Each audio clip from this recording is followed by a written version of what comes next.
दोस्तों आजकल ख़ारिश की एक हवा सी चली हुई है। कोई भी इस वबा से बच नहीं पा रहा। लेकिन आज के नुस्खे से ये ख़ारिश हमेशा के लिए ख़त्म हो जाएगी। ये बीमारी बदकिस्मती से शहरों में ज़्यादा है, क्योंकि शहरों की आबो हवा साफ़ और अच्छी नहीं है।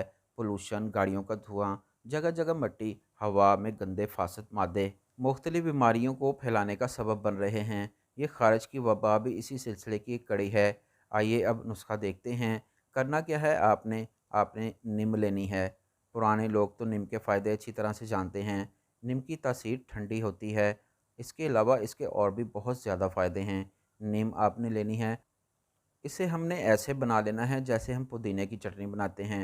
पानी में इसे मिक्स करके ग्राइंड कर लेना है। जब ये महलूल तैयार हो जाएगा, आपने रुई लेनी है और इस महलूल को रुई की मदद से अपने जिस्म के मुतासरा हिस्से पर लगाना है।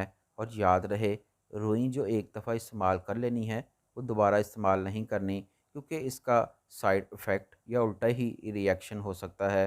ज़ख़म पर इन्फेक्शन होने से ज़ख़म बढ़ सकता है। 3 से 4 दिन सुबह, दोपहर, शाम इस नीम के महलूल को ख़ारिश वाली जगह पर लगाने से इंशाल्लाह ख़ारिश का जड़ से ख़ात्मा हो जाएगा।